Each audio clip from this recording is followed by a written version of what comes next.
Students, today we will be going through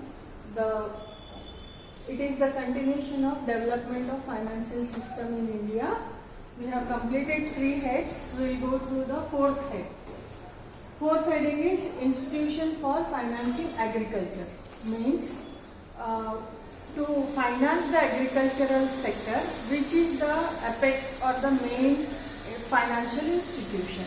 So under that we see RBI has set up Agricultural Refinancing Development Corporation to refinance by refinancing or by giving support to those banks who are financing major development projects. What are the major development projects taken up by banks? Like minor irrigation, farm mechanism, land development, horticulture, dairy development. Like that, the agricultural activities have been financed by banks, and to these banks, refinancing facilities given by Agricultural Refinancing and Development Corporation. Now, however, July 1982, NABARD, National Bank for Agricultural and Rural Development, was established, and NABARD, the ARDC merged into NABARD. Now, the whole sphere of agricultural finance is under the control of NABARD. The functions of agricultural credit development and rural planning and credit cell of RBI means under RBI there were the departments like Agricultural Credit Department, Rural Planning and Credit Cell functions have been now undertaken by NABARD. So this is about the institution for financing agriculture. So we have completed the 4th heading. Next we will go through the 5th heading. 5th heading talks. So 5th heading, institution for foreign trade. What is the main institution for financing the foreign trade? So under that we will see the Exim Bank, that is Export and Import Bank, set up on 1st January 1982. Why it has been set up? To take over the operations of International Financing Wing of IDBI.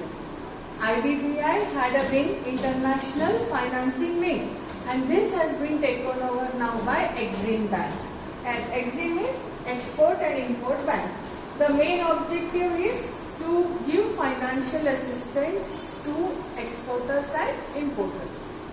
Next, it has been emerged as the principal financing institution. Principal financing institution. So it has to coordinate the working of other agencies which are involved in financing the foreign trade. So now it also provides refinancing facilities. Refinancing facilities to those financial institutions who are involved in financing the foreign trade. Now let's go through the 6th head. 6th head talks about what? Institution for housing finance, which is the financial institution which finances the housing activities. So let us look into that. First of all, National Housing Bank.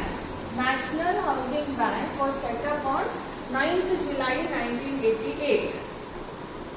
It has become the apex institution for financing the housing activities, and its main purpose is to mobilize resources for housing sector as well as for promoting housing finance institutions at the regional level as well as at the local level.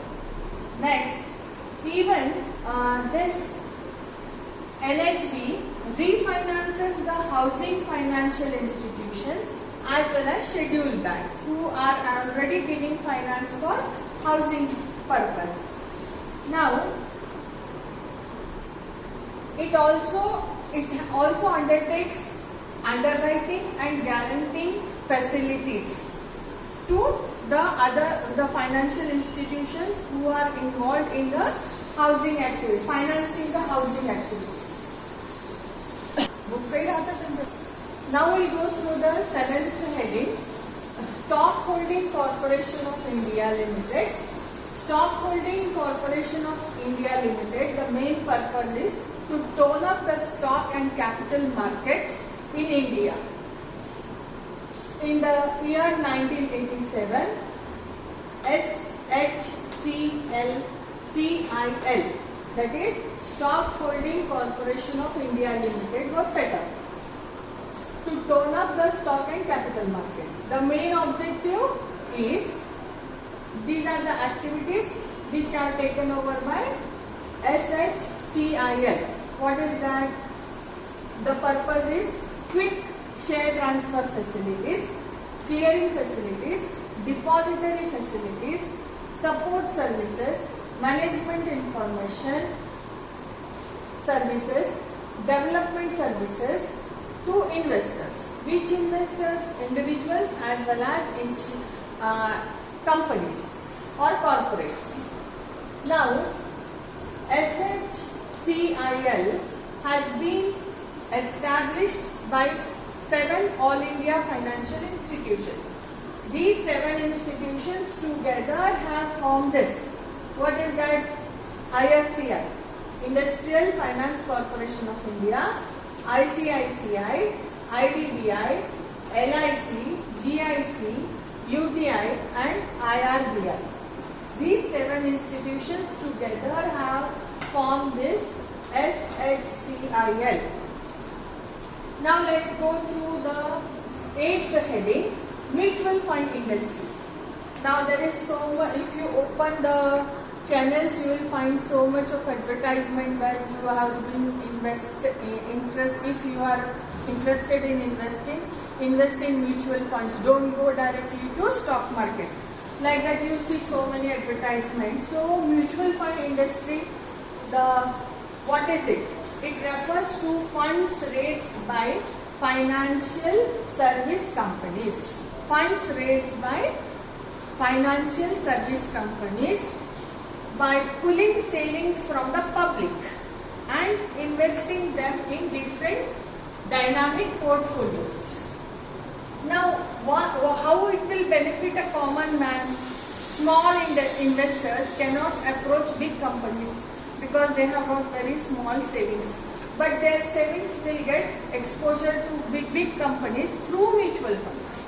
So this is how it will benefit them. Then these are floated. Who starts them? These are floated by public sector, LIC, GIC. Recently, even private sector is coming forward to establish mutual fund companies. Now let us move to the next 9th heading, venture capital institutions. Now venture capital is nothing but when you want to try something new. A young businessman or entrepreneur comes with a new idea or technical innovation and he wants to start his own project and he needs finance for that. So for that purpose, it is a method of financing through equity participation. Suppose you want to invest in the venture or the project of Mr. X. That means how will you finance his project? You will finance through equity participation. You buy shares of that company. So here it finances those projects which are potentially innovative. Which project you will finance? Those which are innovative. So you feel that this is going to work. This will bring profits. This is totally new. So you want to risk your capital into that project. So much importance is given to new ideas and technological innovations. Long-term risk capital is there when you are financing high technology projects. So next, there are many financial institutions in India have come forward to venture the capital. So venture capital funds. So IDBI in 1986 set up venture capital fund. Next, IFCI has started a subsidiary to finance venture capital. That is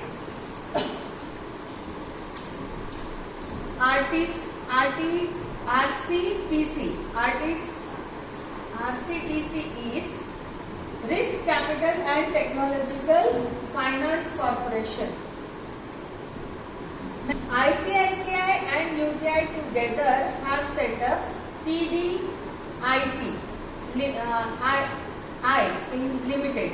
This is nothing but Technological Development and Information Company of India Limited.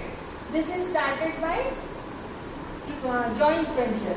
Like ICICI and UTI together have started this venture capital company. Now lastly we go through SFCs, that is state finance corporations and commercial banks and private sectors are also coming forward to finance the venture capital.